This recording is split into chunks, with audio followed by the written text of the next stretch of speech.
Good afternoon.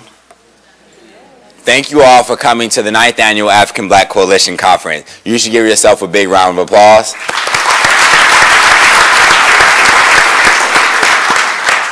Before I begin, I'll begin in the name of the one God, the beneficent, the merciful. I bear witness that there is but one, and I bear witness that he has sent many, many, many, many men and women that have come in his divine tradition as guiding lights to the people. I would first like to thank Almighty God for allowing us this opportunity to join here as black students. I would like to thank my parents, Brother Keith and Sister Salam Muhammad, both of whom are here.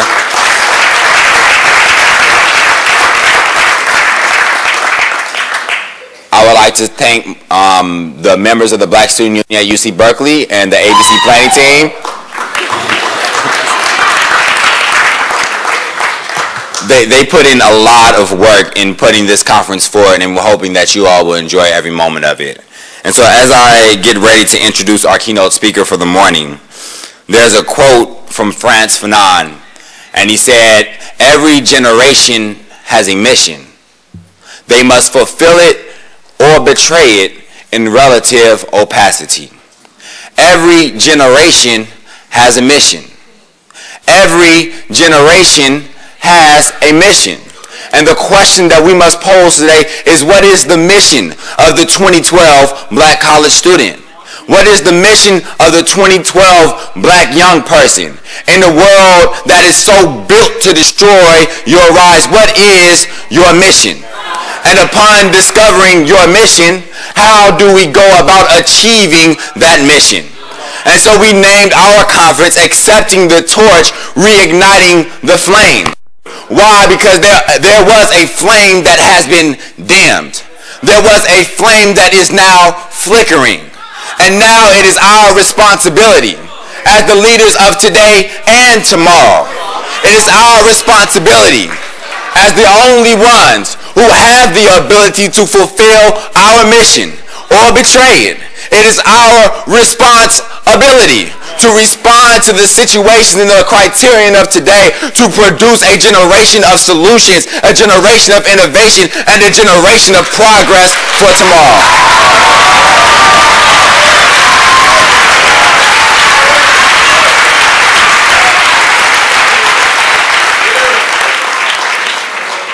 And so we have called you today not merely to become agents of social change. We have called you here today to accept the responsibility to build a better tomorrow. We have called you here today to accept your job, to accept your role and your mission in improving the condition of our people.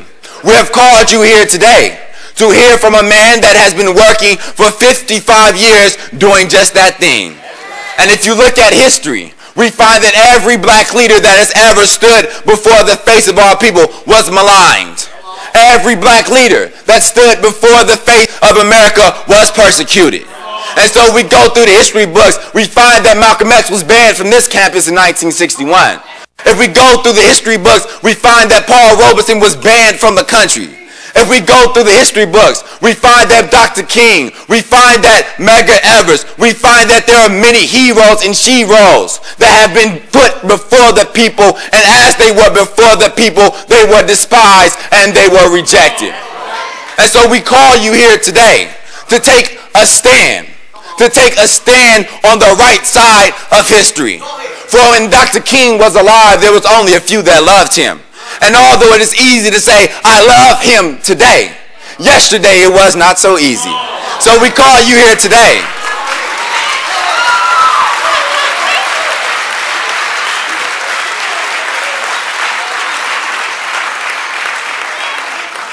So we call you here today to give you your opportunity, your mission, to take your stance on the right side of history. And if you are willing to do that, please stand up and help me to introduce my big brother, my friend, our leader, teacher, and guide, the Honorable Minister Louis Farrakhan. Here he is.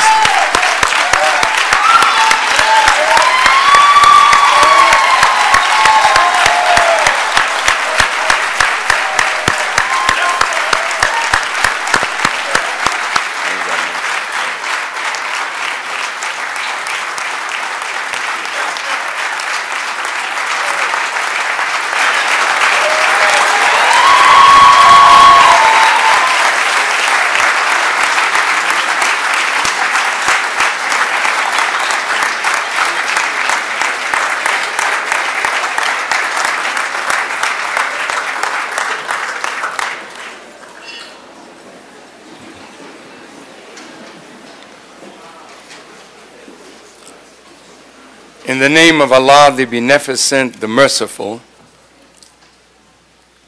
we give Him praise and thanks for His mercy and His goodness.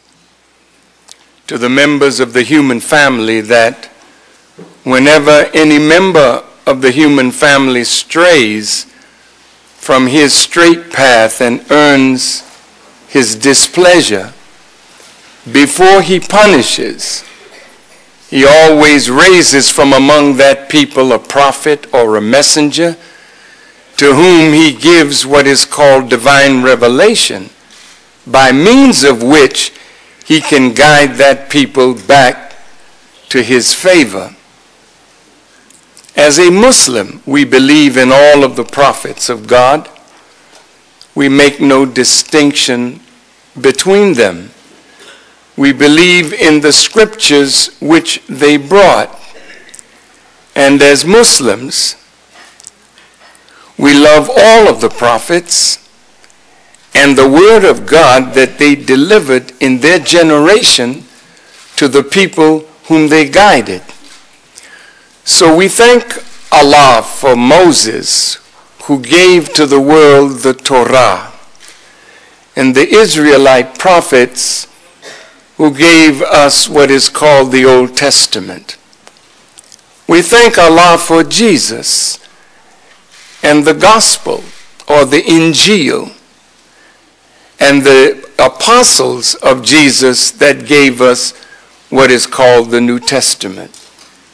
We thank Allah for Prophet Muhammad, who gave to the world the Holy Quran. Peace and blessings upon all of these worthy prophets of God. I am a student of the Honorable Elijah Muhammad, and I could never thank Allah enough for His merciful intervention in the affairs of black people in America, in the person of Master W. Farad Muhammad, to whom praise is due forever for His coming among us, for His choosing one from among us, to whom He would give guidance and divine revelation to guide black people, the lost sheep, the lost people of God, lost in the Western Hemisphere, robbed and spoiled, victims of the transatlantic slave trade, deprived of our names, our language, our culture, our religion, our history, and our God, and turned upside down, inside out, and made chattel slaves for 310 long years, and enduring 150 years of Jim Crow, injustice. And now we stand at the doorway of complete change. A universal change is taking place now, and we have a great role to play in that change. I thank Allah for the Honorable Elijah Muhammad, and I thank him for the privilege of being here at UC Berkeley, and I greet all of you with the greeting words of peace. We say it in the Arabic language, Assalamu alaikum. Jesus didn't speak English,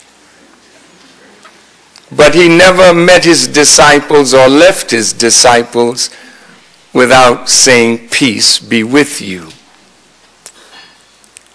It is a privilege today to be here in spite of all of the controversy, to see how strong the leadership of ABC has been and is to withstand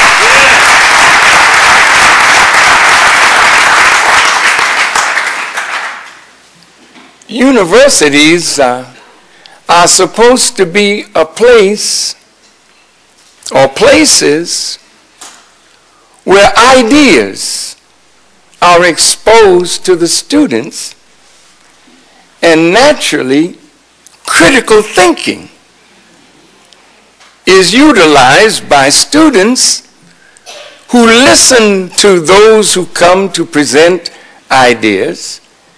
And if those students are as educated as others would like us to believe we are, then your critical thinking will allow you to dispel things of which you find abhorrent, disagreeable, or unwise.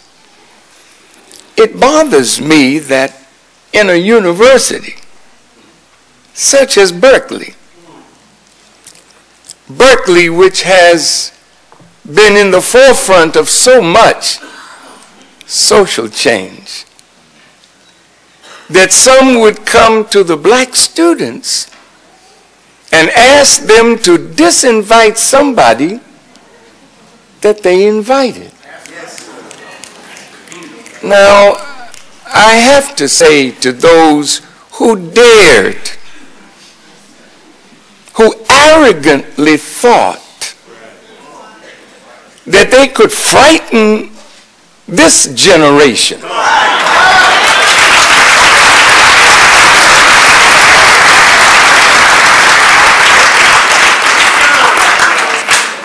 as they used to frighten our parents.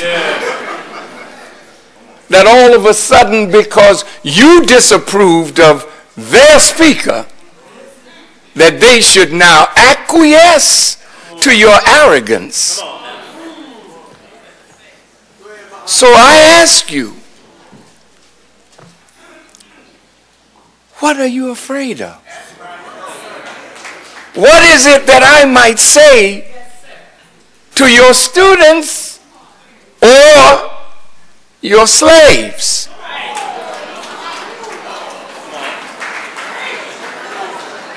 That you don't want the mentality of your slaves to be shaken? Or are you still in the mode and the mind of a slave master that you think we should bow down to you and you tell us who we should listen to?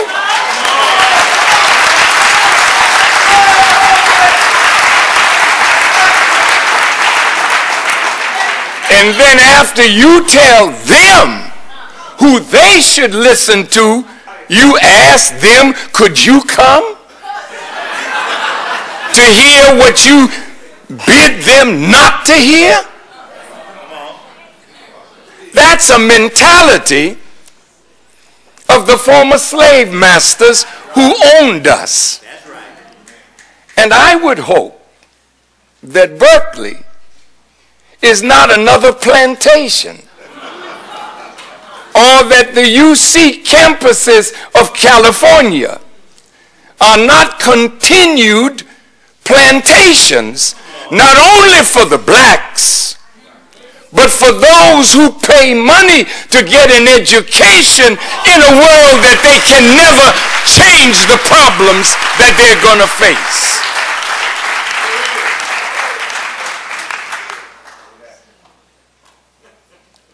Education is almost like going to a used car dealer.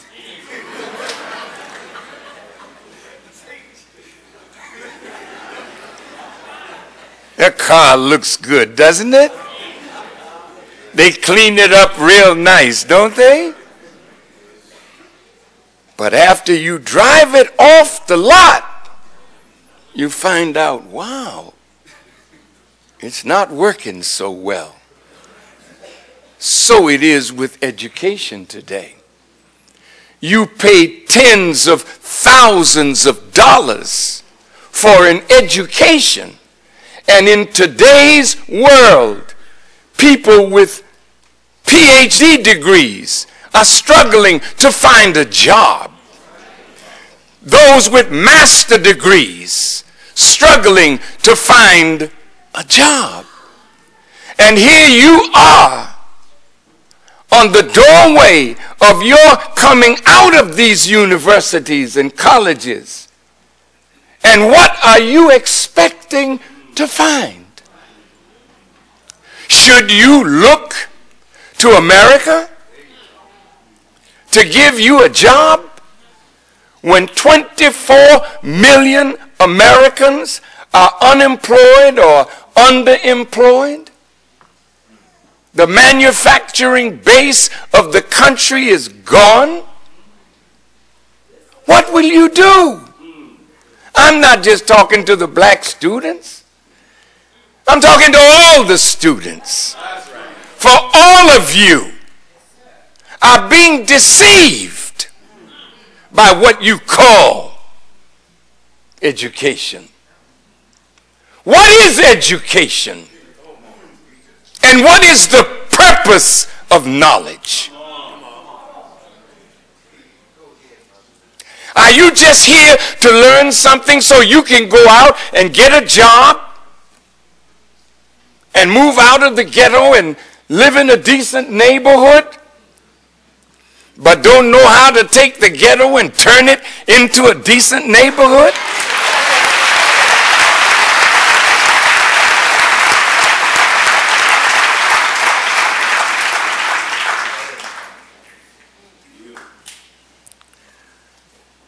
Is it just education for a job and money? What is the purpose of knowledge that separates the human from the beast of the field? The purpose of knowledge is the cultivation of the human being and the gifts that God has deposited, not in some, but in every human being.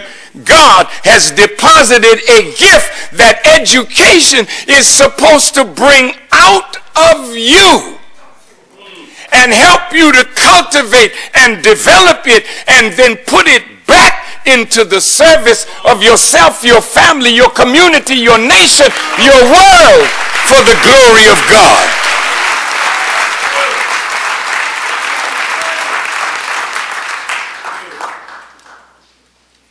Education is never supposed to enslave, but to free. Why did Jesus say, "You shall know the truth, and the truth shall set you free"? Future tense, shall. How are the people enslaved?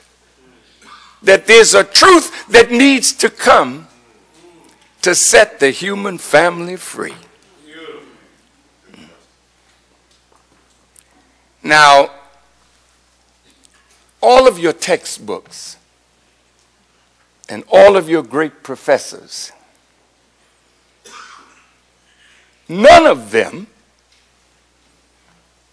none of the disciplines have reached absolute yet. We live in an evolving universe. Education must evolve. Otherwise, it becomes a tool of enslavement. What was is not necessarily what is. So if you can quote what was, but are not in touch with what is, then how can you prepare a future?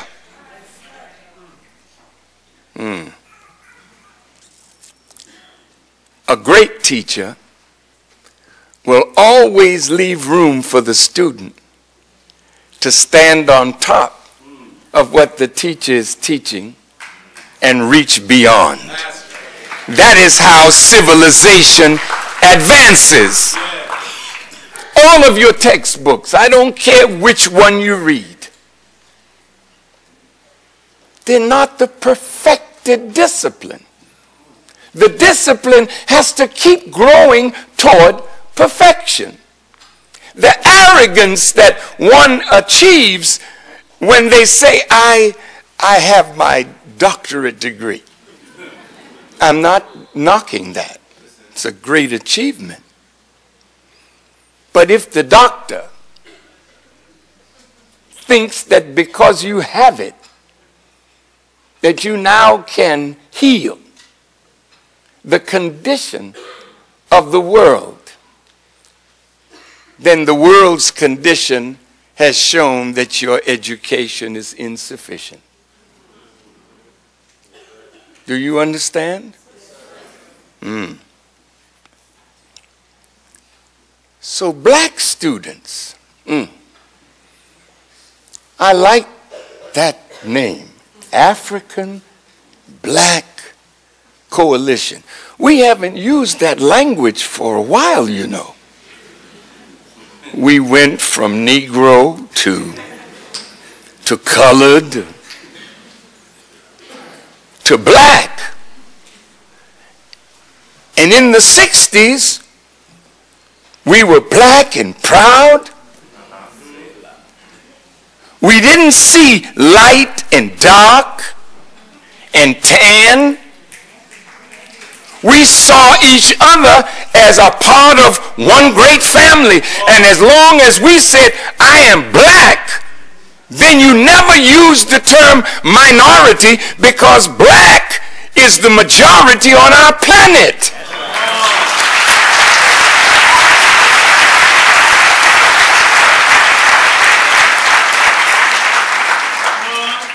So if I'm black in America and I go in the Caribbean, I see my black brother and sister in the Caribbean, I say, wow, it's my family. That's right. And if I venture out to Africa, I see more black, more black. I go into the Isles of the Pacific, I see more color, more black, more black. Why, I have a big family. So in the 60s, you talk about a torch. Now, they had something back then. We were black and we were proud. And the culture bore witness to it. James Brown. Huh? Oh, man. Motown.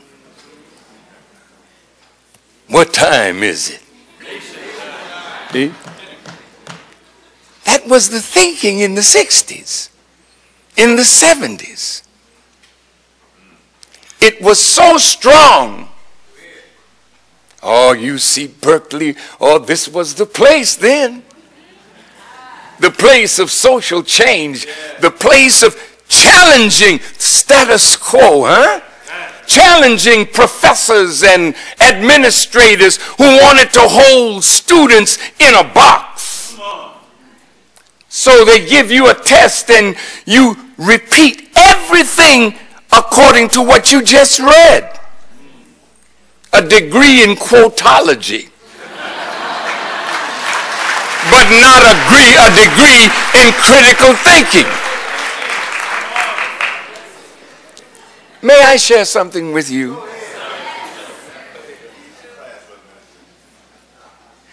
A man came to us. His name was Farad Muhammad. He came from the holy city of Mecca in Arabia. He had a black father and a white mother, but he came out of the East for one purpose only: to raise up the black man and woman of America as a light, not just for the black world, but as a light for the whole of humanity. And I want you to think about this. He met a man from Georgia who just finished the 3rd grade. Sharecropping in Georgia, you know, no, you don't know what that is. But ask Grandma. Ask Grandpa. They know the horror of sharecropping. you had to go in the field to pick that cotton, so school was limited. Elijah Muhammad went to the 3rd grade, finished it, and went to the 4th grade, but never got in it. And he met this man, Farad Muhammad, in Detroit. Now think about this. How long have you all been in school?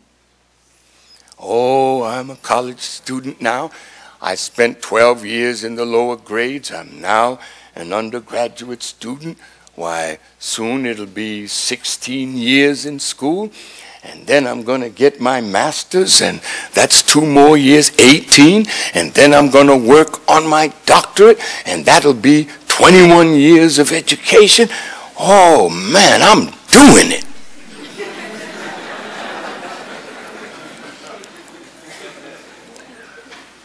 But Elijah Muhammad met this man, and for 3 years and 4 months, that's all. He taught Elijah Muhammad almost night and day for 3 years and 4 months. And then he left. And the FBI and others who knew the power of his presence, they don't know how he left. They don't know where he went. He did what he came to do, and he left. And now, 3rd grade Elijah starts working on black people. Yes, sir. Malcolm X, have you heard of him? He graduated from the 8th grade. And when his teacher asked him, Malcolm, what would you like to be when you grow up? He said, oh, I would like to be a lawyer. And the teacher said, oh, Malcolm, if you became a lawyer, my people wouldn't hire you. And your own people wouldn't trust your legal skills. But you would make a wonderful carpenter. Carpenter. It's not a dishonorable trade. But as a carpenter, he could never threaten white supremacy. Listen. He could build cabinets in white folks' homes. So Malcolm said, to heck with this. He left school after the 8th grade and got into criminal life. He met Elijah Muhammad, 3rd grade student. Yes, sir. And 8th grade Malcolm confounded the world of scholarship. Yes, sir. You didn't hear me, did you? I was with him at Harvard. They brought out the best and the brightest legal minds. And you know Harvard can produce some great legal minds. But that legal mind couldn't handle 8th grade Malcolm. What did he learn from Elijah Muhammad that had him thinking outside the box of white supremacist education?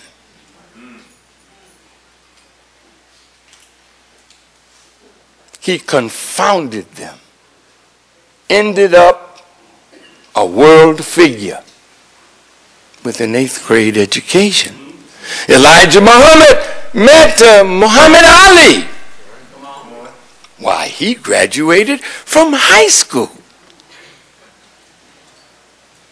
And Muhammad Ali confounded the world with strength and character, not just as a boxer. But I was with Ali when some of the best and the brightest minds had him on their programs and could not confound 12th grade Muhammad Ali. Malcolm, a world-renowned person. Muhammad Ali, a world-renowned person. Elijah Muhammad had a son, Wallace D. Muhammad, known later as Warithuddin Muhammad. He didn't get a college degree,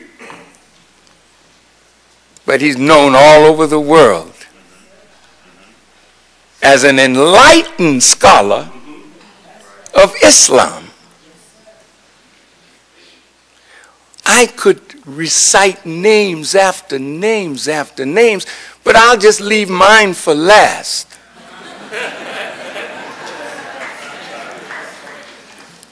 Because I went to a teacher's college in the South at the height of segregation. Black teachers could not teach white students. We were confined to black students, and growing up in Boston, Massachusetts, and having a very excellent education, I never bought a book while I was in college. What I learned in high school took me through college. What kind of college was that?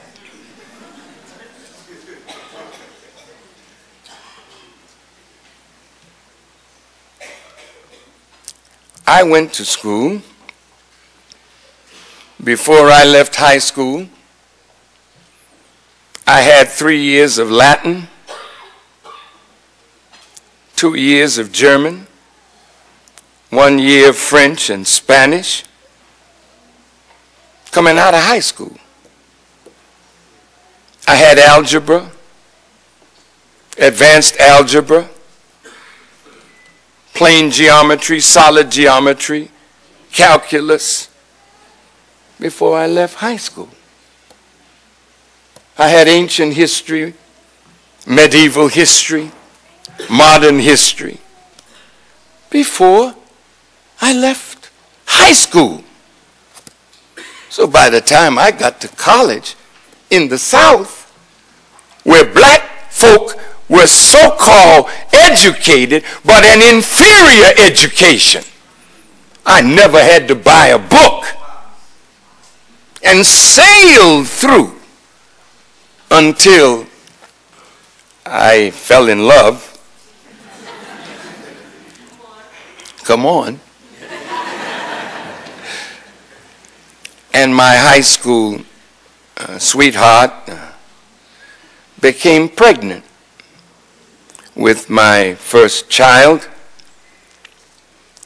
And being the type of young man that my mother trained me to be, I couldn't stay in college,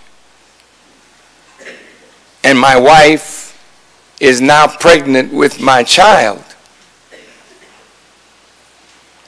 and I don't go to work to try to provide for the new life that's coming in the world. You know, you social activists and party goers, a woman is a responsibility. A woman is a responsibility. And no man should play with a woman. Listen to me good.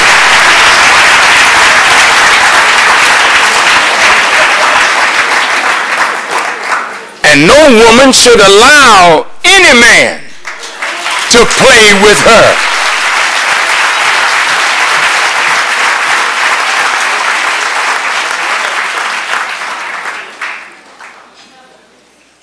You know, there's a lot of sisters in here tonight, or this morning. So when I need to talk to the men, I have to go to prison, because the men are not here. So where is your future with the men, instead of being in college, getting an education, they're in prison, being turned out?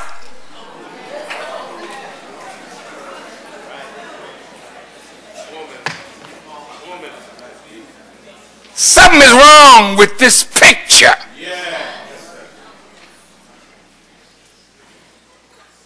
We want to clear it up today.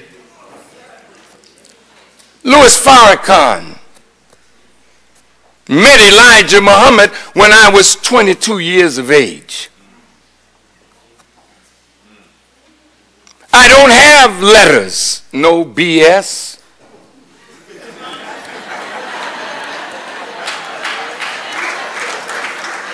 BA, MS, MA, JD, PhD, but I'm known all over the world and treated as a head of state in countries throughout the world. And somebody on this campus would say you shouldn't hear what I have to say when the world listens to what Farrakhan has to say?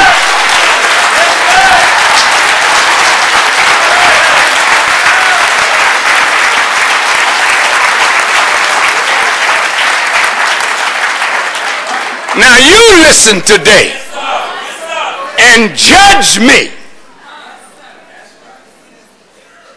They're so fearful that you're going to hear a word that will break the chain off of your mind.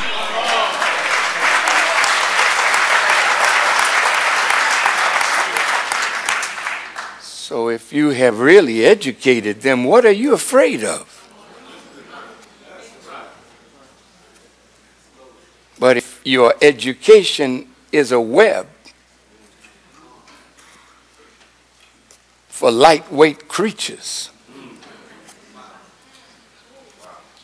and you don't want somebody to put some weight on the creature that they can break out of your so-called web of education.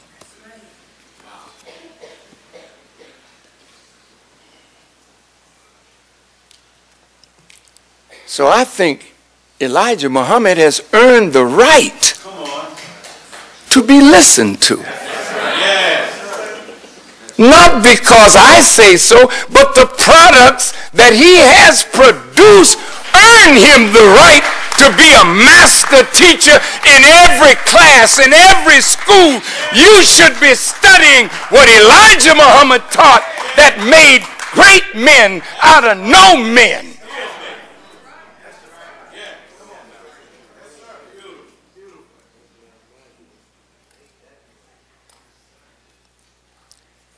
So, I'm honored to be here. They want to know, what did you pay to get me here? What benefit is he getting?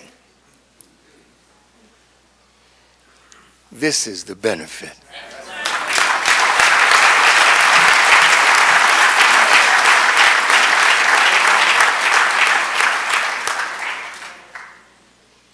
I'm not asking for honorariums.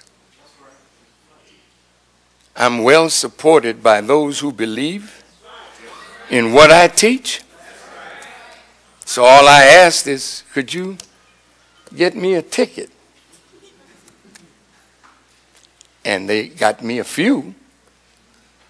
But if you look around and see all of the people that came because they heard I was coming, they paid their way. It's not about money.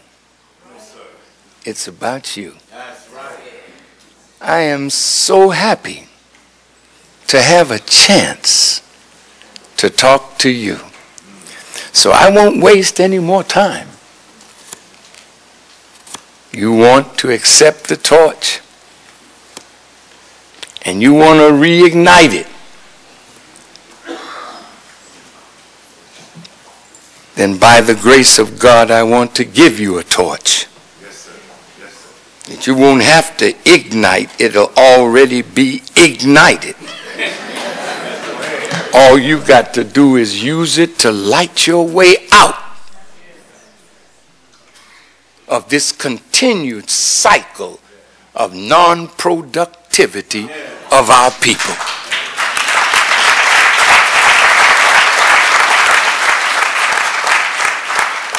Now, what is the purpose of education?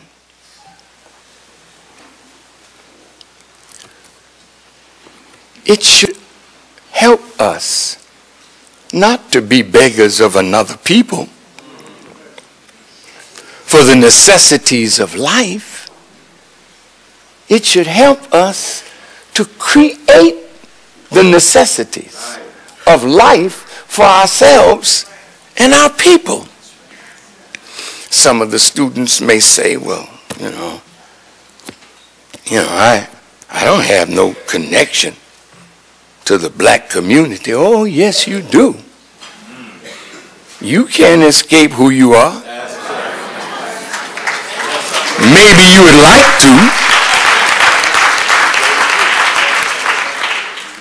I know you like hair. And so the Asians are making sure that you have as much of it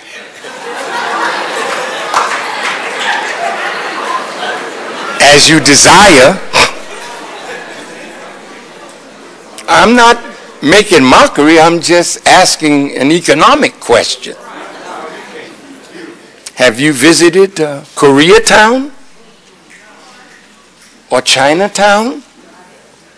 Or Greek town? Or Polish town? Or Italian town? These are people that came to America long after we were here. Yeah. You ever see the Chinese picketing? No.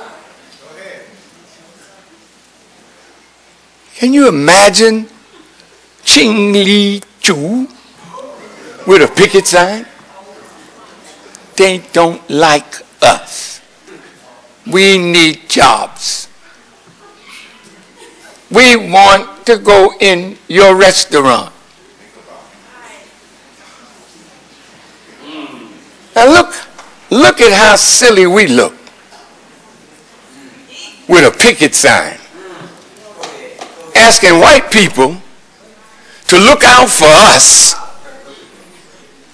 If there are only 24 million people without a job, the poor president is trying to pass a jobs bill that only will give jobs to 3 million, and they're beating him down. Of those 3 million jobs, if he ever gets the jobs bill passed, how many of those jobs will come to those who look like you and me? So let me ask a question. Where is your future? In America, begging somebody else to do for you what you have the ability to do for yourself.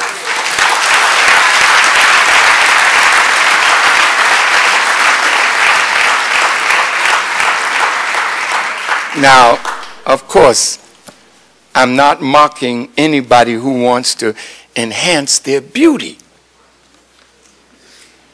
But one comedian did a documentary on hair. Yes, Chris Rock. Did you see it?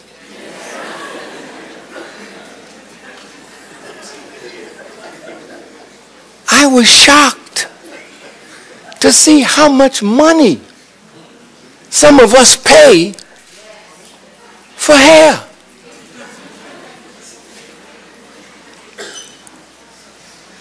I'm not mocking, because you certainly look pretty.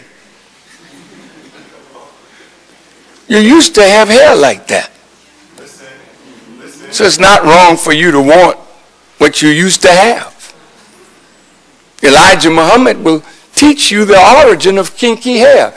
It wasn't on our planet prior to 50,000 years ago, but we were made into a people that could withstand the horror of what America put on us and survive and thrive.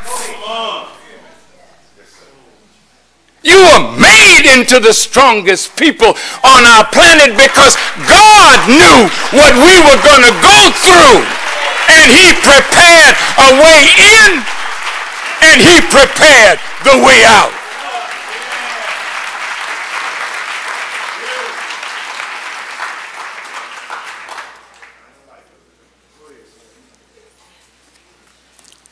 But if you look at the Koreans, the Chinese, the Greeks, the Italians, the Japanese, they built communities. They own the houses, they own the businesses, they own the banks, right? Yes, sir. They send their children to UC Berkeley and all the other campuses. And they come back out and bring that knowledge back and keep expanding the Chinese community, the Japanese community. They're separate, but a part of Come on now. Go ahead. America. But look at you. 50 years ago, in the South, white folk wouldn't let us in their restaurants, their hotels, their motels. Some of you professors are old enough to remember those days.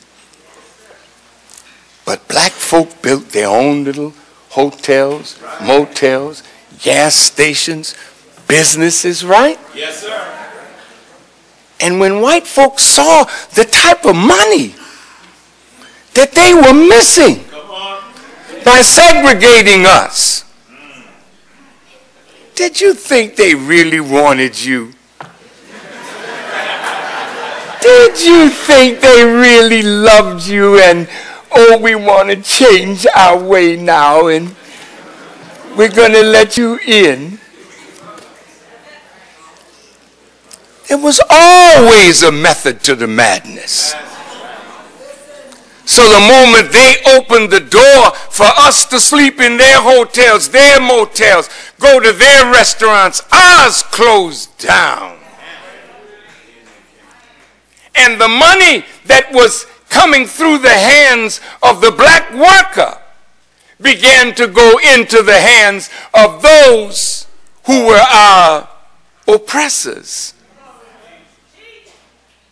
So you want to know what happened to the torch? I wish you really knew Martin Luther King. They've reduced that brother to a slogan. I have a dream. But if you really were exposed to Dr. King's evolutionary growth, you would see the wisdom that he was coming into that caused him to be assassinated at 39 years of age. Malcolm has been reduced to a slogan, by any means necessary. Do you really know what Malcolm taught? Do you have the speeches that he gave at Harvard and other places?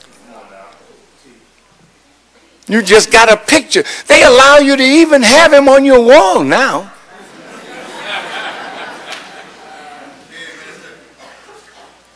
Did you know that when Malcolm was assassinated, the ADL, Anti-Defamation League, had Malcolm as the #1 black anti-Semite in the country? Did you know that? You didn't know it, did you? Well, now, unfortunately, I've taken his place. Am I really an anti-Semite? Am I somebody that goes around hating people simply because they're Jewish? You would diminish a man of intelligence to absurdity?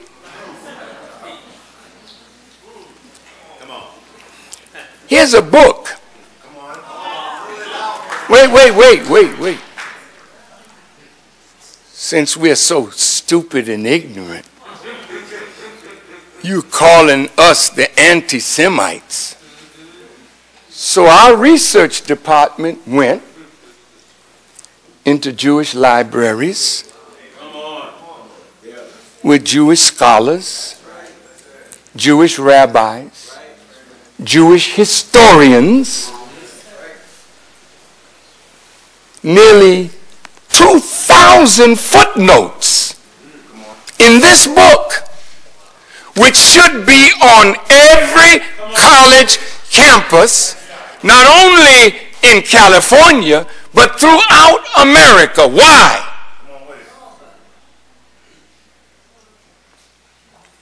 How many of you know the Holocaust? Raise your hands if you've heard about the Holocaust.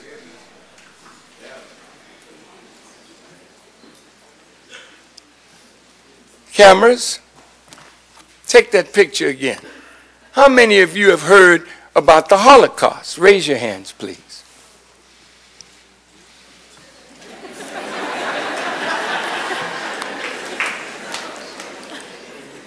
How many black students know of the Holocaust of black people that put us in the condition that we are in up to this very moment? Raise your hands. Oh, just a few? Just a few. Now, why do you know the Holocaust, but you don't know yours? And then they have the nerve. When I was coming along, they gave us 1 week, Black History Week. And we raised so much mess, they improved it to a month. You don't know what happened to you that you are still wrestling with now. No Jewish child has to be asked about a mission. Jewish children know their history, know what has happened to them, and refuse to let it happen again because their parents teach them. Holocaust victims roll up their sleeves and show their grandchildren the numbers from the concentration camps. But black parents have failed our children. You think it's hatred to tell your children what you've been through. How in the hell will they ever find a hero in their mother or their father or their grandmother or their grandfather unless somebody will sit down and say, "Come, child, let me tell you what we've been through to get you to this day." So most of the students today don't even know the recent history of their parents' suffering. I talked to a young sister yesterday whose father was a Panther Party member.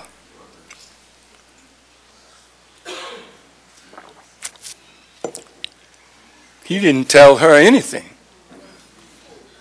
about his days as a Panther. And it was right here where I met Huey Newton, Eldridge and Kathleen Cleaver, and the struggle of those in the 60s who wanted to make a change. You should know this. You can't build on yesterday with no knowledge of yesterday. And who would deprive you of yesterday? but somebody who wants to rob you of today and cripple your tomorrow. Come on now.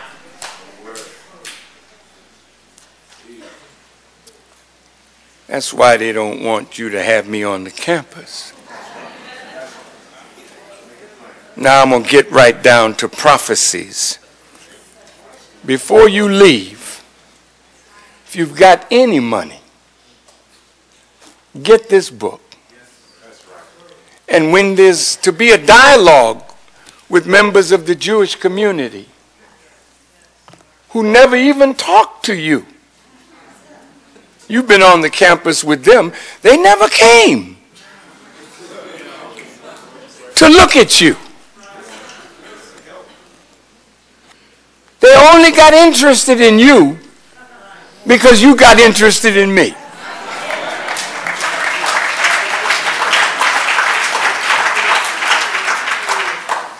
So before you have a dialogue with them, read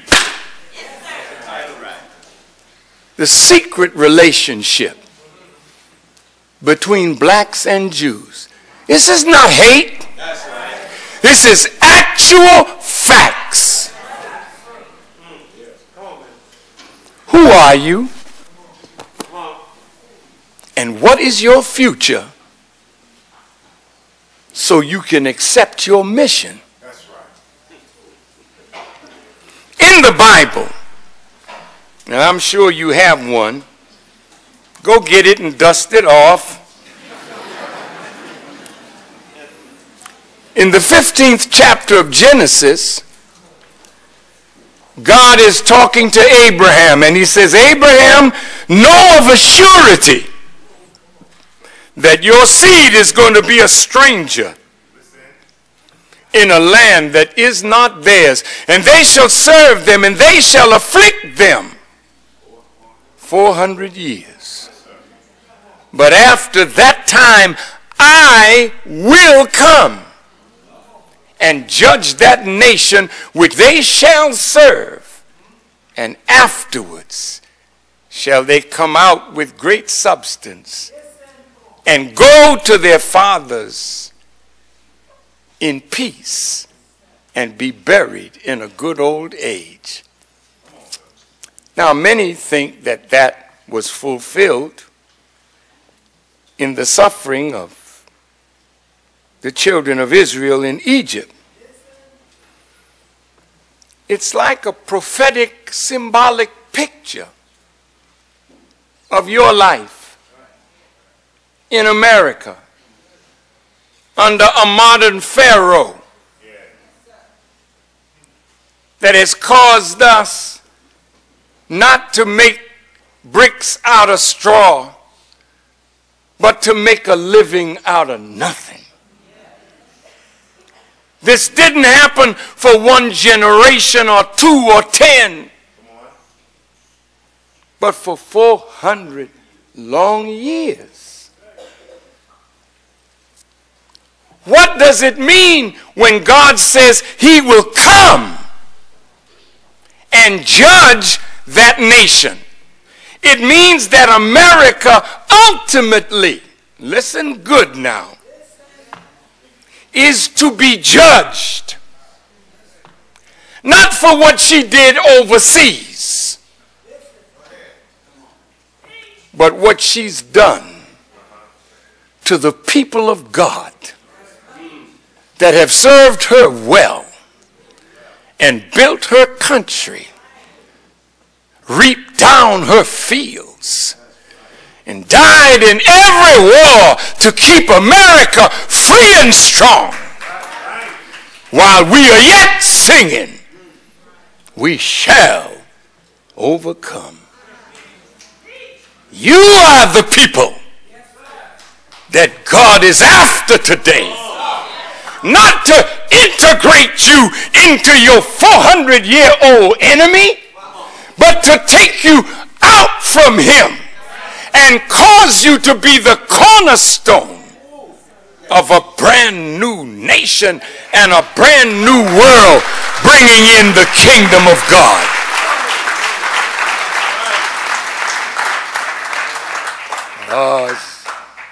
Getting a little rough now.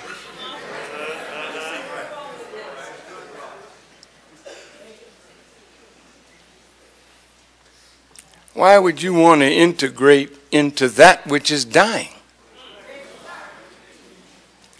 Did you know what Martin Luther King said just before he was assassinated? I was with Harry Belafonte a few years ago, and he was telling me that they met with Dr. King, and there was a very melancholy spirit, and Dr. King said he was not feeling well, and Harry went over to him and said, "Doc, what seems to be the problem? You seem so melancholy." He says, "I fear that I'm integrating my people into a burning house." A burning house. Is America on fire now? Not a literal fire yet.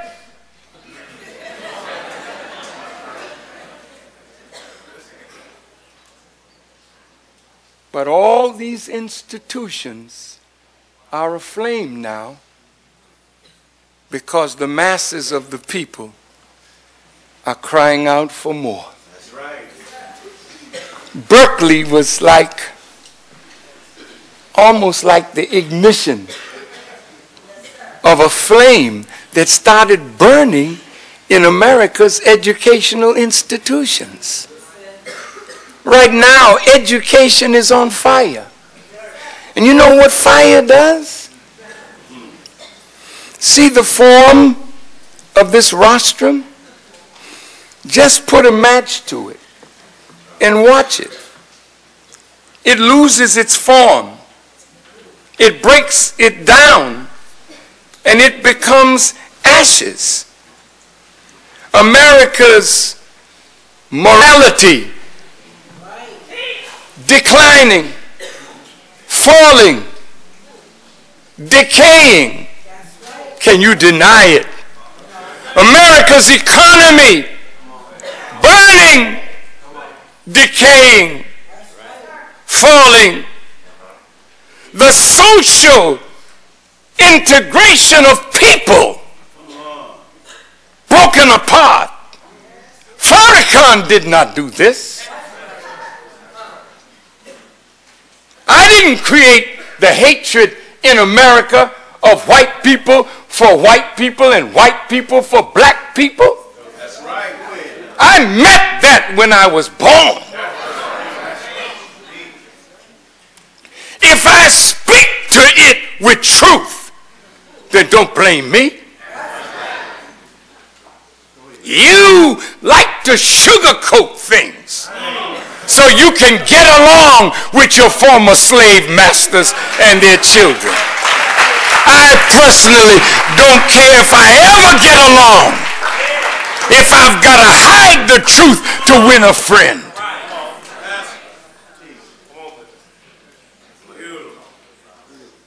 I have sat with rabbis. That's right.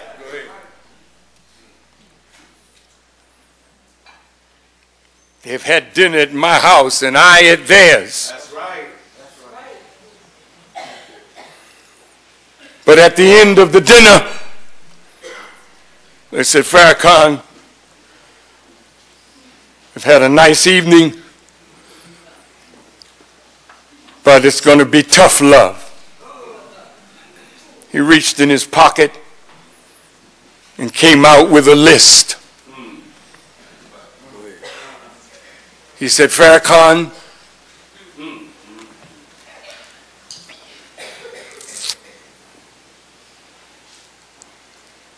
if you want friendship with the Jewish community, we have to watch you and listen to you over a protracted period of time. And if your words and your actions suit us, then we can begin to have friendship. Second, you have your truth and we have ours, and you must take this book, Secret Relationship. At that time it was book number 1. It's now 2 books. And the third one is on the way. Wait a minute.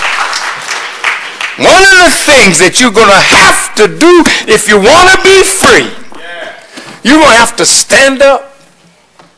The mission of the future is not in the hands of cowards and punks.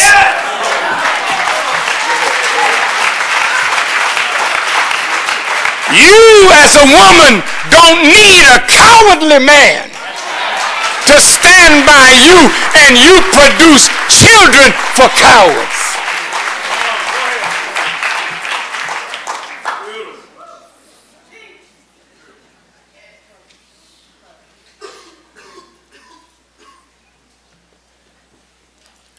What is life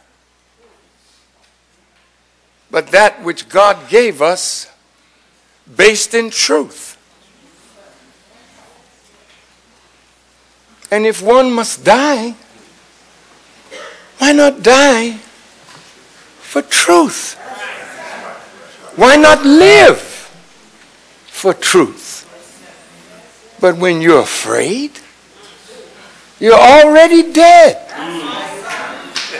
So you limp along every day to hold on to a position, and you just gotta try to get along.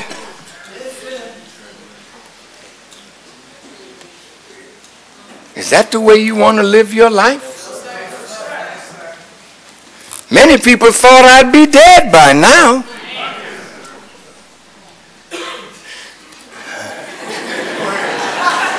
But I'm still here. Wait a minute. I soon will be 80 years old. And look, I can't even furrow my brow.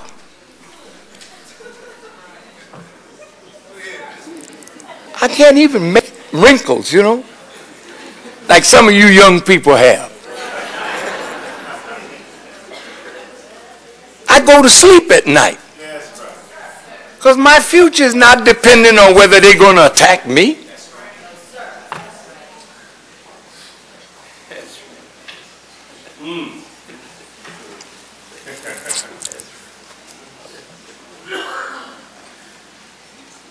There's a God today who wants to see you free. So the type and quality of education that you've got to have for the future is not the type of education that you're involved in right now. I'm sorry, I have to break it to you.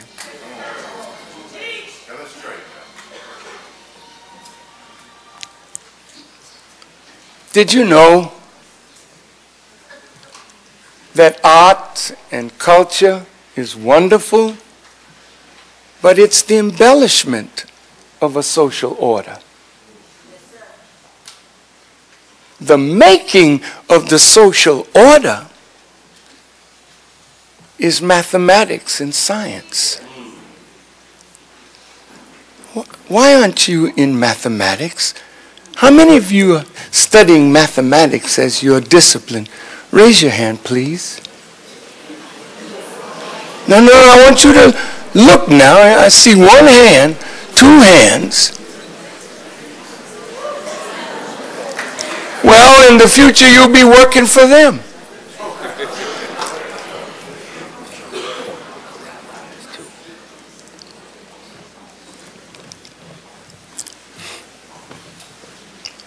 My son reminded me that I didn't finish my point with my rabbi friends. To make the long story short, they told me I had to denounce the book as a great calumny against the Jewish people. And anybody who wants to be a friend of the Jewish people that were not friends, they were not written of well in history, And I was a very intelligent man, and really, if I wanted their friendship, these are the things that I would have to do. So, you remember in The Godfather? Well, I don't mean to trivialize anything, but when Michael Corleone moved to Vegas, or Tahoe, I think he was, the senator told him that he was going to have to put up the money for the gaming license, and a percentage of all that his hotels made would have to come. And he says, and I know you'll do it because it's in your interest to do it. So I'd like to have your answer. He said, well, you can have it right now. Well, that's what I told my rabbi friends. Yes, sir. I said, we could go upstairs and have coffee, and you can give us your answer. I said, I could give it to you right now, but let's go upstairs and have some coffee. I figured my answer would go down easier. Yes, sir.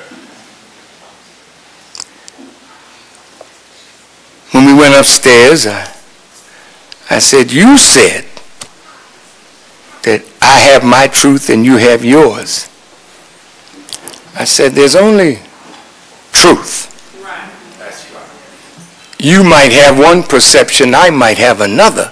That's right. And it's reconciling of two different perceptions of truth that makes people come together in unity, but not on your truth or my truth. It's just truth. Right. I said, Isaiah the prophet, I went into the Torah, he said, equity cannot enter and justice stands afar off because truth has fallen in the streets. We're going to have to agree on what is truth and then reconcile our perceptions of truth so we can come together, blacks and Jews. Does that sound intelligent? Yes, sir. I said, now, I want to be your friend. That's why I'm here. I said, but you asked me to condemn the book. I said, yes, sir. I'll condemn it in the morning. Because I want nothing attached to my name that is not truth. Right, right. So since we quoted Jewish scholars, Jewish rabbis, Jewish historians, you get up in the morning and condemn everyone we quoted as a liar. Then I'll condemn the book. Discussion finished on that point. Third point. Anybody that's not a friend of the Jewish community was never written of well in history. That's true. Because they're the publishers. They're the writers. So if you want to be well spoken of, then be a lackey. Be a flunky. Be a tool in the oppression of your people, and they'll always speak well of you.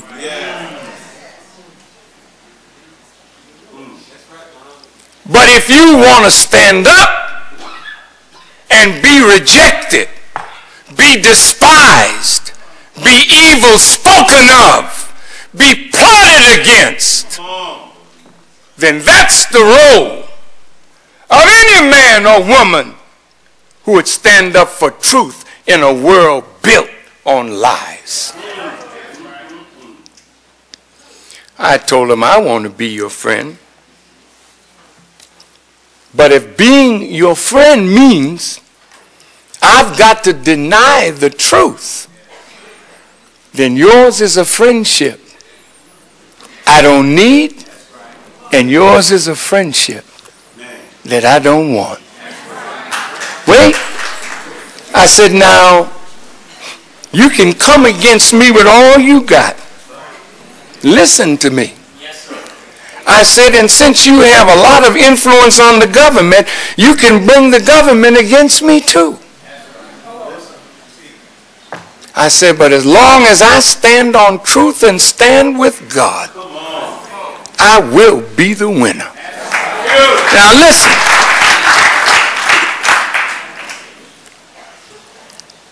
It was on after that. Now back to the point where I was.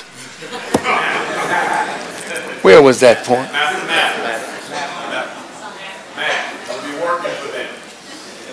Thank you.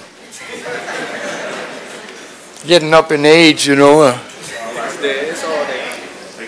Yeah, he ain't gonna leave me.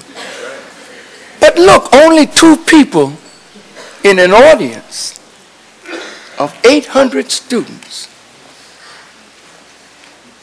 How many of you are in fields of engineering? Stand, please, brother. Would you stand, please? No, wait, no more? Where? Oh. Now, civil engineering, mechanical engineering, electrical engineering, all forms of engineering gives you a upward role in nation building. So all your engineering students, now I see 3 sisters, 1 brother over here, a sister in the back, a brother, and 2 more, 3 more, 4 more brothers. And where? And another brother. Where? That's a sister. I'm sorry. Sister? I'm sorry. Yes. Thank you. Now look at this. These are engineers. They have a future building a world. How many of you in agriculture? Please be seated, engineers. Thank you. How many in agriculture?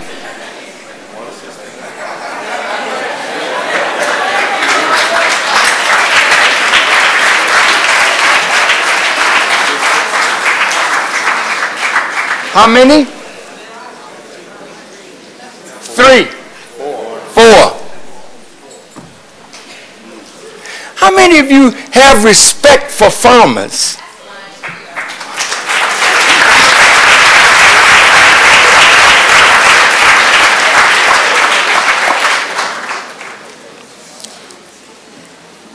Did you know that agriculture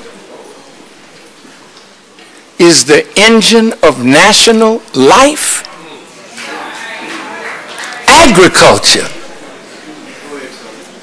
And to disrespect the farmer and the farm is what is putting the people in the terrible health condition that the people are in. You are allowing somebody else to create your food, and they're killing you wholesale by what you're putting in your mouths. So if you don't want agriculture, engineering, math, how many in biology? Oh, we're coming up now. How many in physics?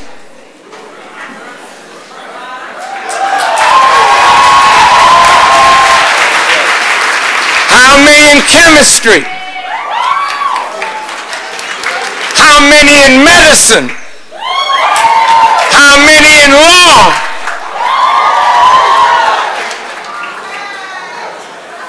I I see we got a future up in here. Wait a minute.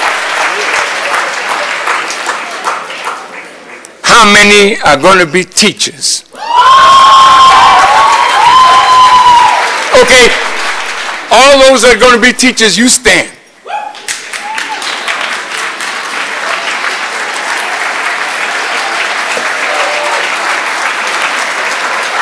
You got a walking mic? This is cordless, man. This is cordless. Oh, this is cordless. Oh, good. All my teachers. Let me ask you a question. Because I went to a teacher's college too. Are we still studying Dewey? I didn't hear nothing. Freud? Jung? You're going to have to get some new psychology. Because that mess that they're teaching you now, you can't use that with the new minds that are being produced out there.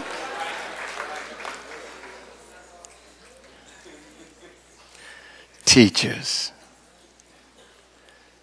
The children outthink the teachers. You say, well, there's an attention deficit disorder. You can't control the classroom. What happened? Why can't you control the classroom? Their minds are too fast. Now, if you think that there's an attention deficit disorder, watch them in front of the computer with their games. See how quick their fingers move, and mother can leave the baby in front of the computer and go shop and come back and the baby's still there working the game. But try and teach them this milquetoast pap that you call education. They puke up on you. You can't grab your children excuse me, with this archaic knowledge. As a teacher, if you're not creative, you won't hold their minds. So today now, let's dope the children. Mother, your child is just exceedingly active. It's just disturbing my class. So a little Ritalin will help. Forcing your child to be a junkie at 2 and 3 years old because as a teacher you can't cope with the quickness of their minds. You cannot use the old way of teaching to teach the new students. Now all you professors, let me just talk to you now. You've got to be creative in that classroom. You want to prepare these students to match the requirement of the time. And if you are not educating them properly, these are going to go out and fail as teachers because we didn't adequately for the job that is at hand.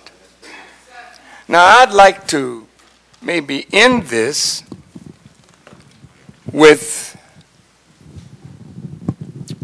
something about agriculture, Genesis, and building for the future. How many of you are theological students?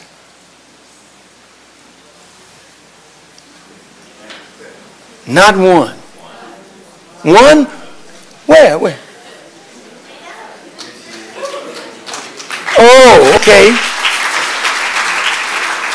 Now, my teacher and my student in theology, I don't know what you're learning, but I know this.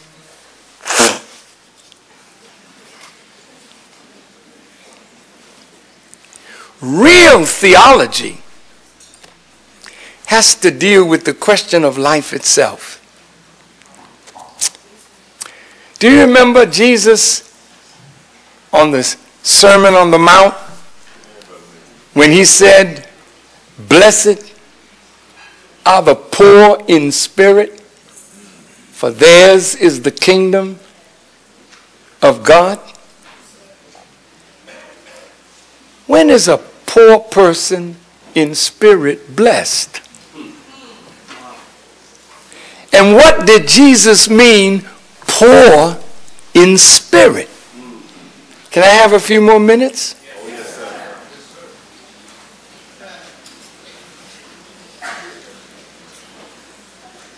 Spirit is the energy of life.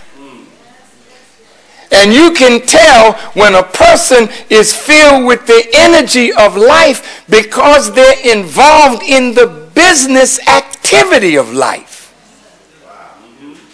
And the business activity of life is providing food, clothing, shelter, education, employment for yourself and your people.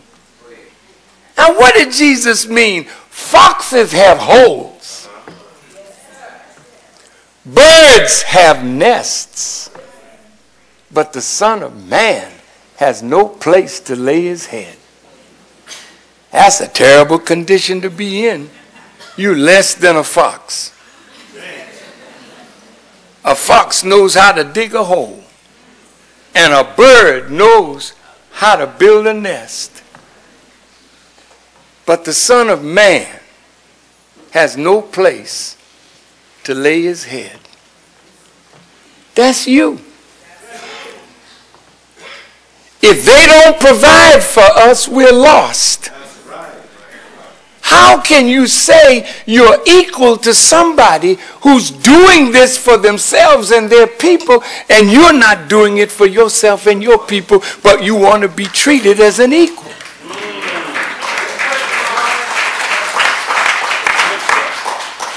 I know it's painful.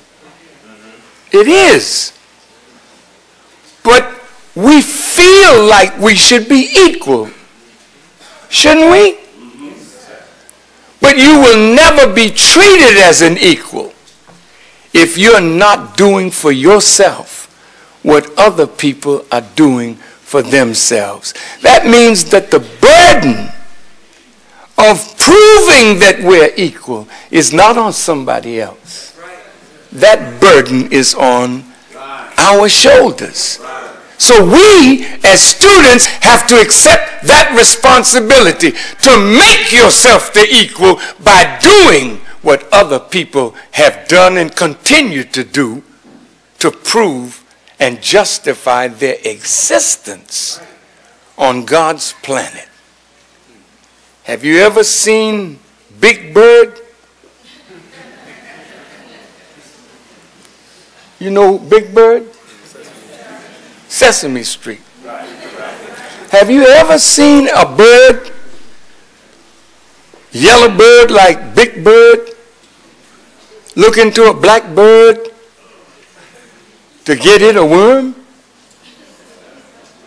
Standing in a line? Any bird lines? Any worm lines? Any flea lines?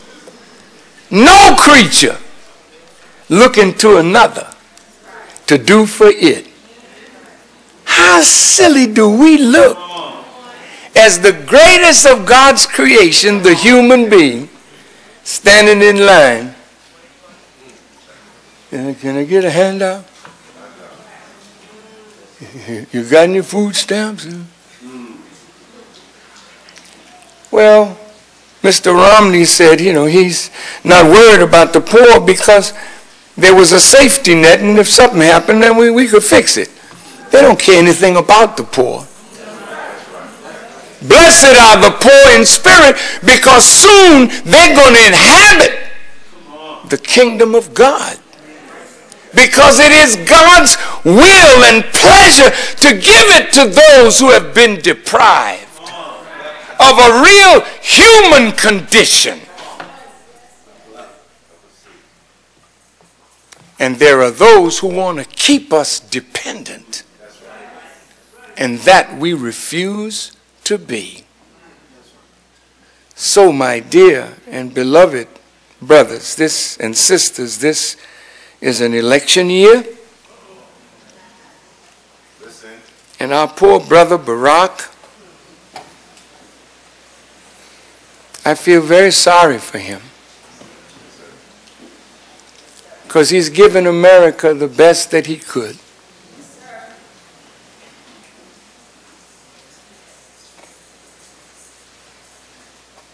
He's not an economist. He's a constitutional lawyer who became the president of the United States because the majority of American people, black and brown and white, Jews and Gentiles and Asians and Hispanics, voted for him because he came in on the theme of a change that we could believe in. The people so wanted real change. And the minute he got into office, he knew that America had to be humble enough to apologize for past mistakes. You say, well, Mr. Romney said, why should we apologize? See, these are arrogant people. They'll never be successful. They're too arrogant. But His Holiness, the Pope, Pope John Paul, apologized to the indigenous people of the world for what the church had done to them. And if the Pope could apologize and win the hearts of the indigenous people for that apology, but when Barack Obama said, let's make a new beginning with the Arab and Muslim world, let's make a new beginning with Africa and other countries and nations that we have misused, it was Romney who said, look at him, apologizing. He's playing to the arrogance of the white constituents of America who find it difficult to recognize that they've been wrong. You won't even apologize for slavery. We can hardly get white people in America to admit that the wrong that was done to us was so destructive of us that we need repair. And they are not willing to see black people repaired from the psychological and mental damage that 400 years of living under your rule has done to us. Was Jesus white?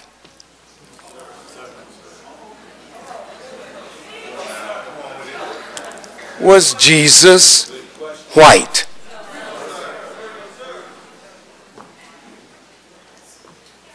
Well, if I'm taking a little long,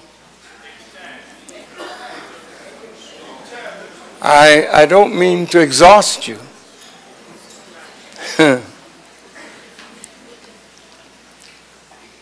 But beloved brothers and sisters, you want a torch that's lit. Because the one that we had in the 60s has gone out and been destroyed. Yes, sir. Yes, sir. Was Jesus white? Why do I even raise the question? Wouldn't make any difference if he were. We can accept Jesus as a white person because his message came from God. But evidently, some white people who knew that Jesus was not white had to make him white to deprive you of the greatest human being, that he was your brother. So if you knew that he was one of you, then you would think better of yourself.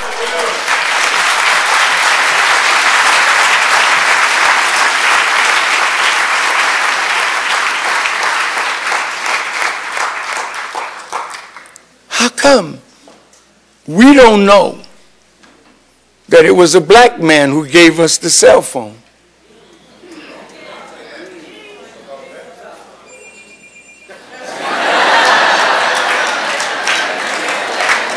That was the answer, right on time.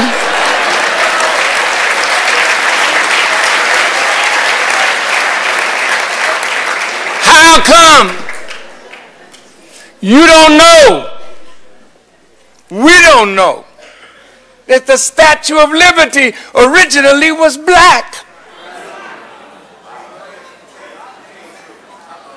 What?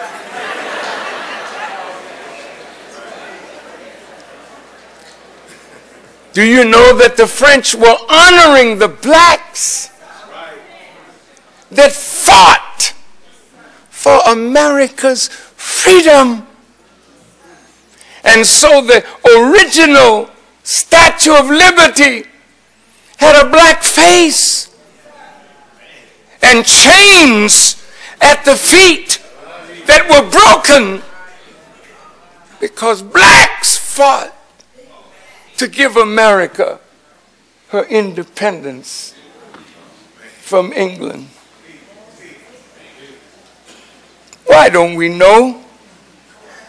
Because things that would give you the dignity of self-worth were taken from us, so that you would always think that they found you in Africa with bones in your noses swinging up and down trees. And they always love to tie us to chimpanzees or gorillas. You got to get my speech of February 26th.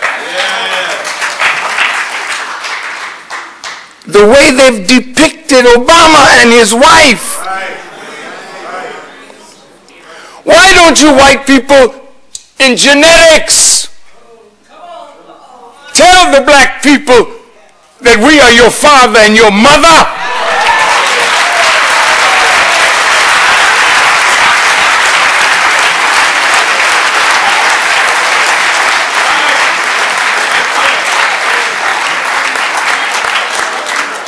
Can you handle that?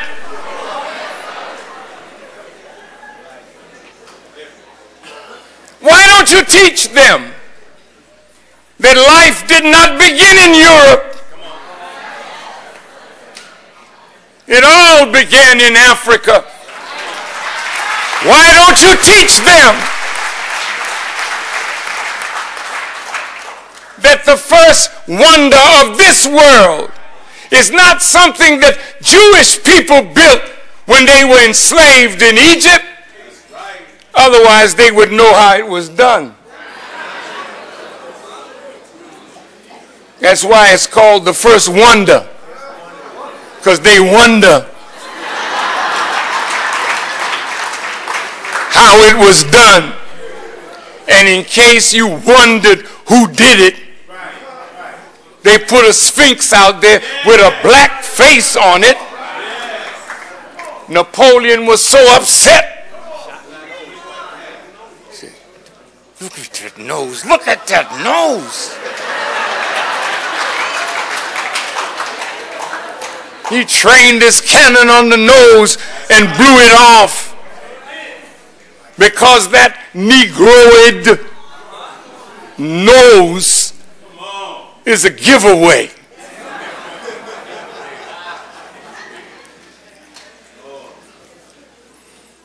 You're a very great people, but you got to know yourself in order to accept the responsibility and duty imposed on yourself with self-knowledge. You are the first in the light of the sun. Out of you came every race. You didn't hear me. Why don't they teach you this?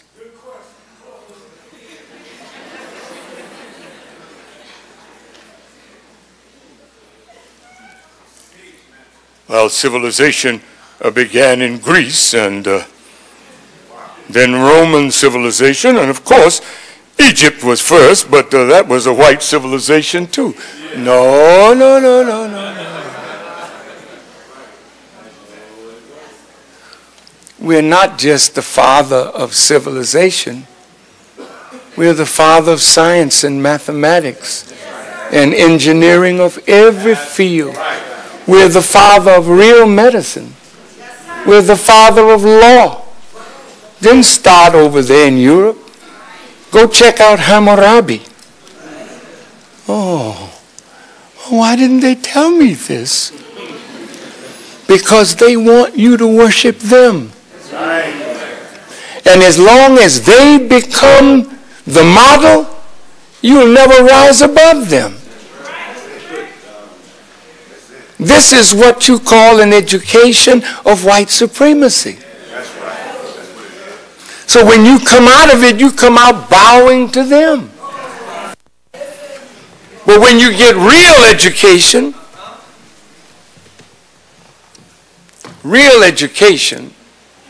will absolutely free you from their control. So I wish I had more time.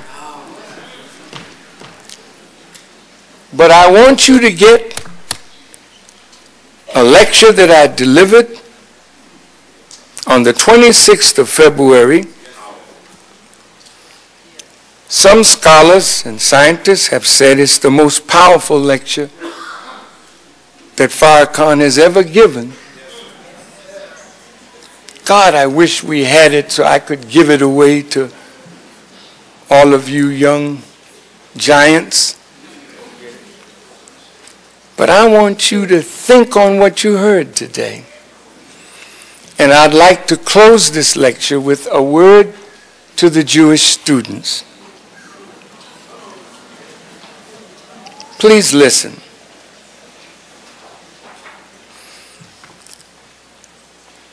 I don't fault any Jewish person for loving Israel.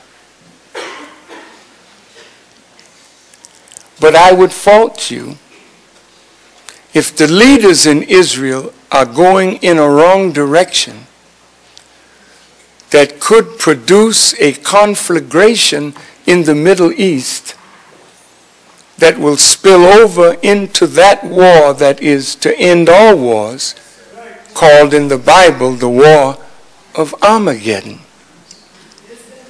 I would appeal to the Jewish students to think about your love for Israel and be wise in helping somebody like Netanyahu, who many feel is off course, in trying to provoke a war with Iran.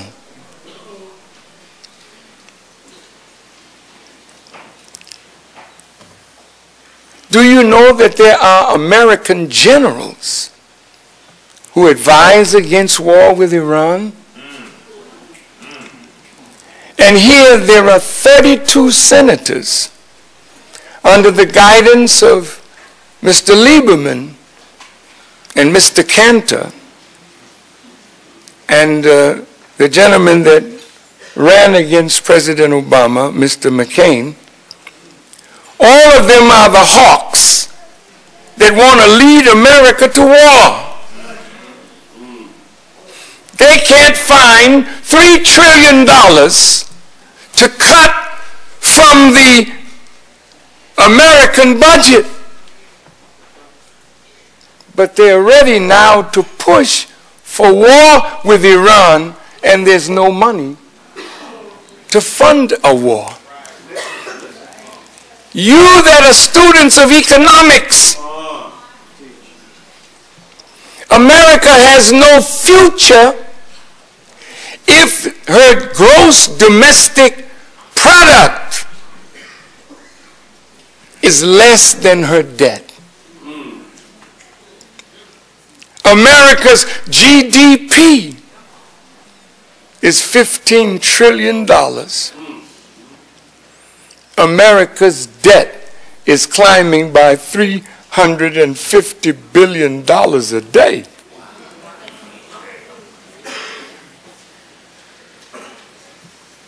She's well over 15 trillion in debt.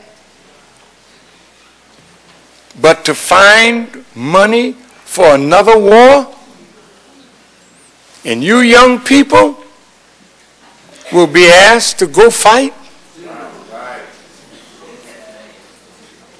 Fight for what? Do you think Iran is any real threat to Israel? No. I want you to think.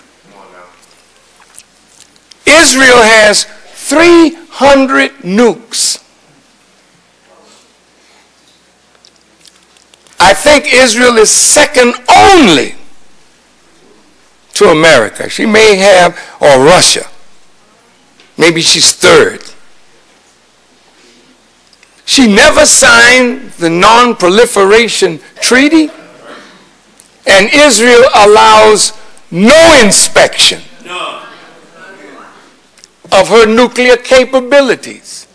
You know why she's upset that maybe we need bunker-busting bombs? Because under the earth in Dimona, Israel,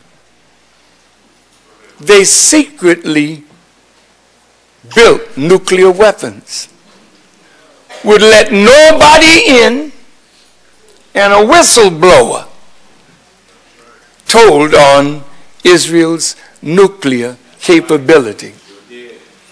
Israel has the power to destroy the whole Middle East by herself with her nuclear capability.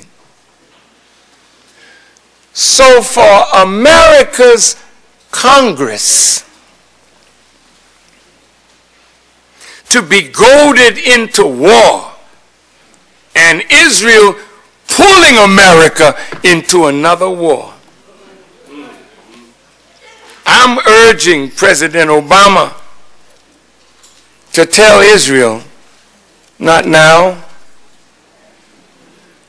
If you love the American people, you will not allow them to die for the foolishness of Netanyahu.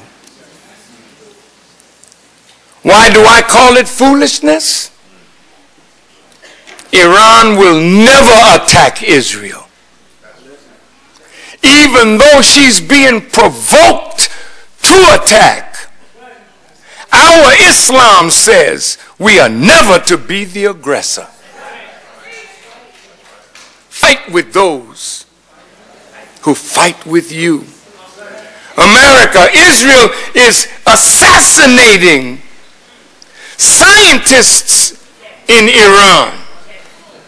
The Congress is allocating millions, hundreds of millions of dollars to destabilize Iran to bring about regime change. This is your America, a troublemaker, a mischief maker, meddling in the internal affairs of other nations. They're destroying your future.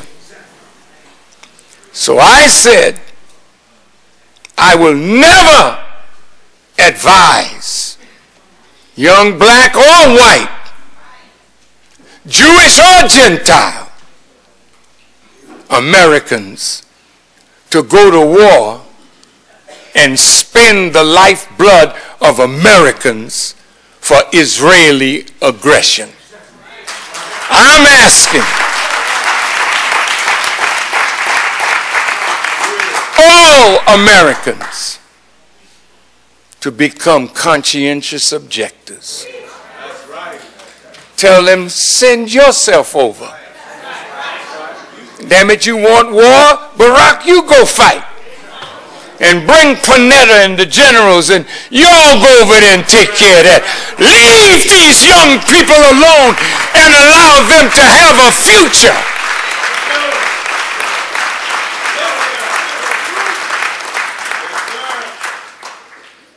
And if nobody will speak for you, Farrakhan will. There is no price big enough to pay that you will have a future. And your future is in your ability to create it for yourself. Thank you for listening. Assalamu alaikum.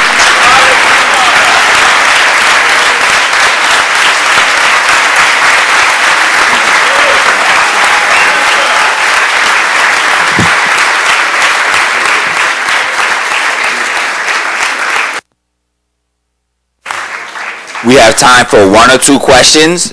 Are there anyone with questions? Please raise your hand. Okay.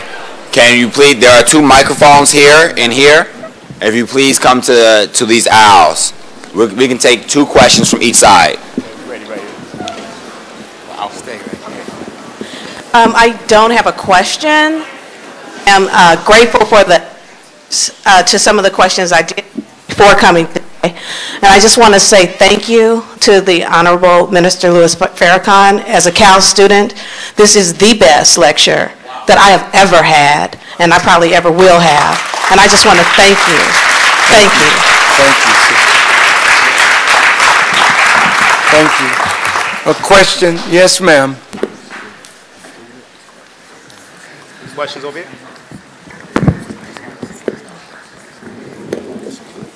I'm really interested in questions from the students.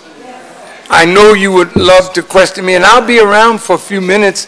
I want to talk to the leaders and answer their questions as well, but I only want to hear from the students, if you don't mind, please. Students, if you have a question, I'm your servant. You may ask it, and don't you be afraid. None of your questions are considered stupid. Yes, sir. You're stupid if you don't ask it and you have one. That's right. Yes, brother. To the professors that are here, I thank you. I'm honored by your presence. Thank you. Good afternoon. Good afternoon, sir. My name is Dominic McDonald. I'm a student from California State University, Long Beach, English major. My question is, in this generation, we don't really have too many people who are, who are our leaders who we could look up to. Educated people, not just rappers or anything like that. Like, how do we, find those people to put our faith in or look to speak to us from our generation? If you can't find them, be what you're looking for.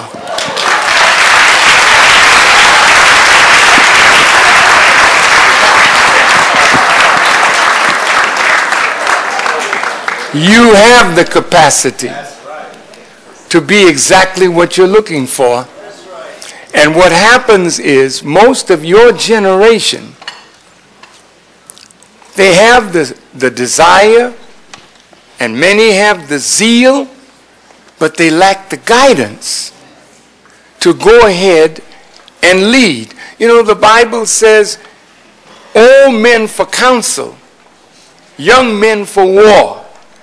Well, I'm an old man now, but I'm not going to be out there fighting unless I really have to. Come on, you're fighting right now. Now, you got that right. That's right. But son, nothing would please me more than to lay everything that I've been taught at your feet and watch you rise to be the very leader you're looking for.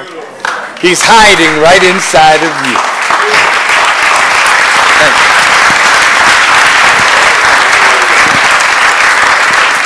Yes, sir. My name is Destiny Iwoma, and you're talking a lot about education. That really touched my heart because I'm on a mission to change the world through education.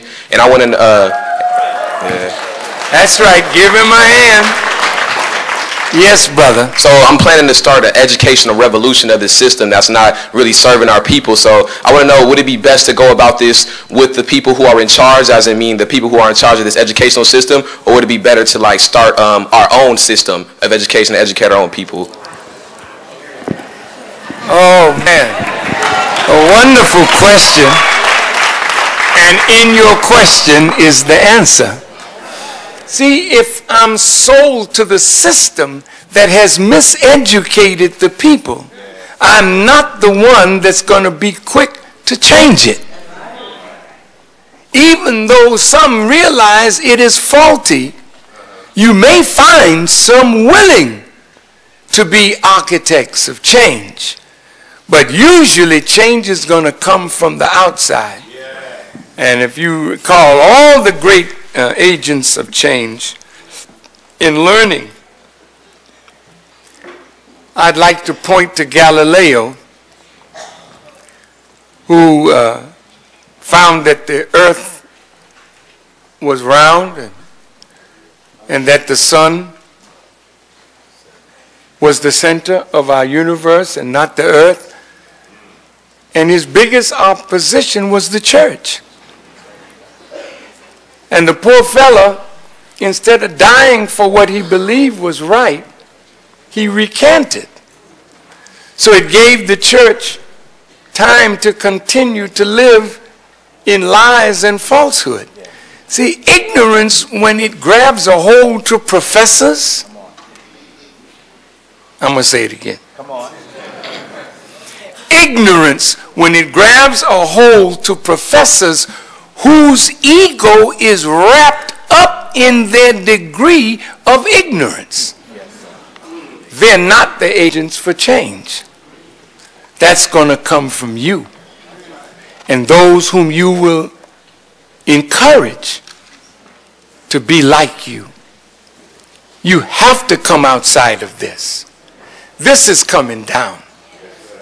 Don't even look to this to change. Use your creative juices.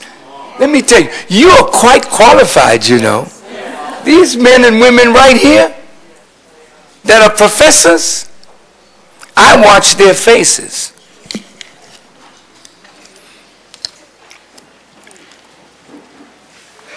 These are people you can rely on. These professors here, they already know that they can come up with something better than what they're teaching right now. And if they don't know it, you already know it, then start out thinking the box that this educational system has you in. Now listen to words that God, I believe, guided me to say.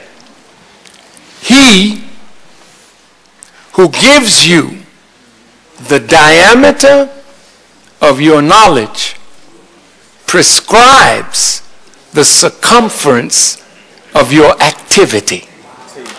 So if your knowledge is coming from the white supremacist idea, it's automatically prescribing an area of activity for you that will never threaten white supremacy. So you need to get somebody to widen your diameter of knowledge. That's why I started with Elijah Muhammad and Farad Muhammad, who taught ordinary people and made them to do extraordinary things.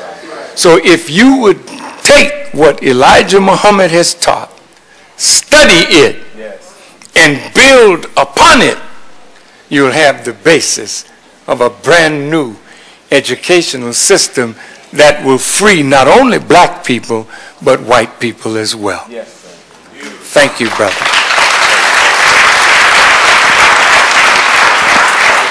Hello.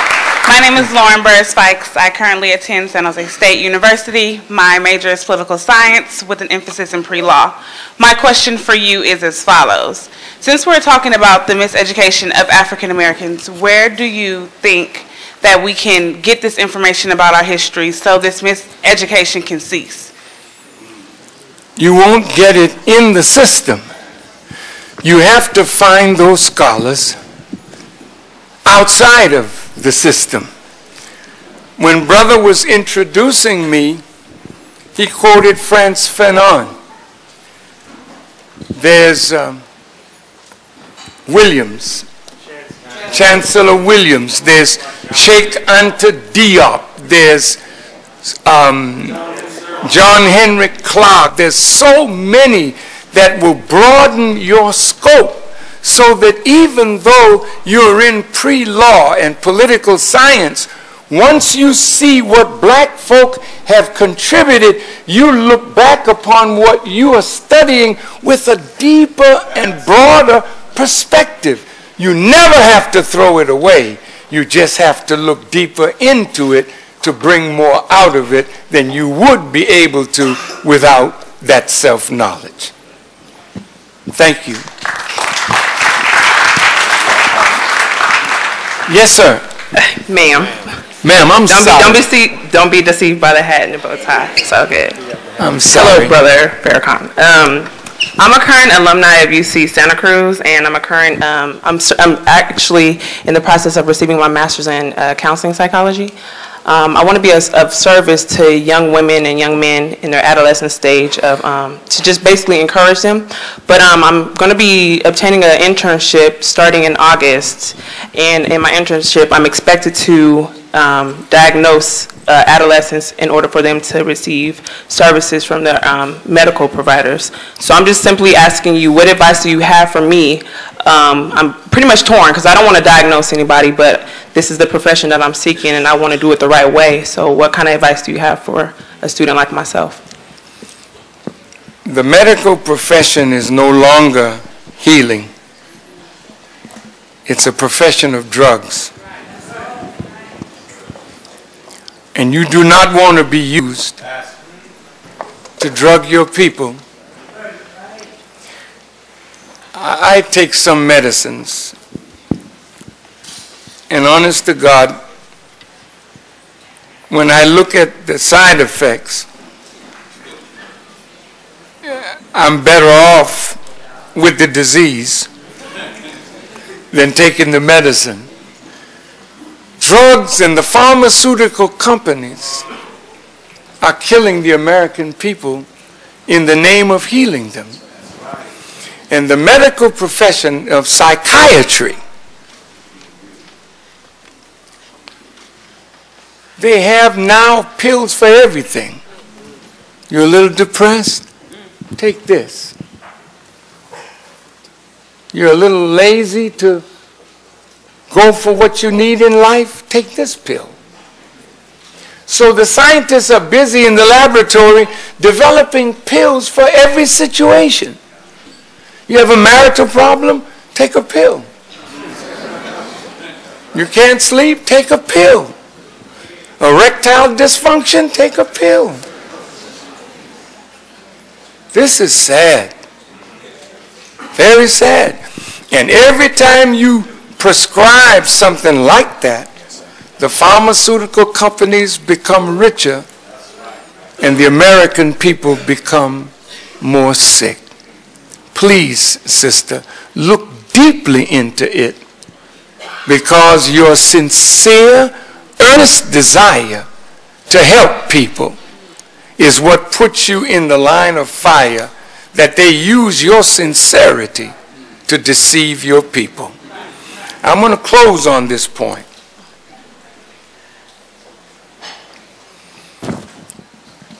How many blacks do we know that own a McDonald's franchise? If you have $125,000 and you can get a franchise to have a Burger King or a Wendy's or a McDonald's, you feel good that you're a businessman now. They show you how to run the business, but you make nothing. You create nothing. It's all made up for you somewhere else and shipped to you. You fry it, you do what you do to it, and feed it to the public. The other day it came out in the newspaper that in the McDonald's burger is a green slime that's used in silly putty.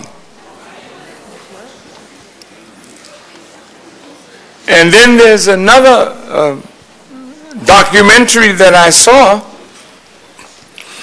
where the scientists have developed liquids that mimic the smell of barbecue chicken or fried chicken, and they've mimicked the taste, and they put these chemicals together, less chicken, more chemical, and you're loving it. And you're getting sicker by the minute and wonder why you're overweight, diabetes, all kinds of illnesses, because the enemy has planned to kill us by using food as a weapon. I wish I had time. That's why I'm asking you to please get my lecture. Try to make the price as reasonable as possible. Yes, sir. So that they can access it. And don't forget to get this book. That's right. Study it. Then you can sit down with any member of the Jewish community and have an intelligent dialogue. I'll take 2 more questions and okay. I'm sorry. My name is Sedalia King. I'm a third-year transfer student at UC Davis. I actually had the pleasure of this during this winter quarter of meeting a Tuskegee Airman and also sitting in on an Angela Davis talk, and then finalizing my quarter with a talk from you. And from the other 2 talks, they mentioned struggles within our community, focusing on colorism and actually holding each other back. And I was just kind of curious about your perspective, since you talked more about external influences than internal. Because all the internal suffering we're doing is from external poison. I wish I had time to show you how completely messed up we have become. Even in the 60s, you take a little black child under the influence of the 60s and give it a chance to choose between a white doll and a black doll, they would always choose the black doll. No, in the 60s. We were reversing that thing in the 60s. Today, they have tests now. Which is the ugly child? The white one, the yellow one, the brown one, or the black one? The black one. Which is the dumb child? The white one, the yellow one, the brown one, the black one? They point to the black one. Which one would you like to be like? The white one, the yellow one, the brown one, or the black one? And invariably, the black child chose to want to be white. That shows that the work of the 60s has already been reversed. So when you talk about a torch, hell, there is no more torch. They've destroyed the torch of the 60s. The light on that torch has gone out. And what you're getting today is a new torch with a light on it. And you better grab a hold to it, because it is your light. Thank you for listening. Assalamu alaikum. Before we leave, please hold. Before we leave, there's a DVD of today's lecture, as well as the lecture from February 26th that is available immediately outside. For those students that the minister desires to get that DVD, we ask it to be reasonably priced.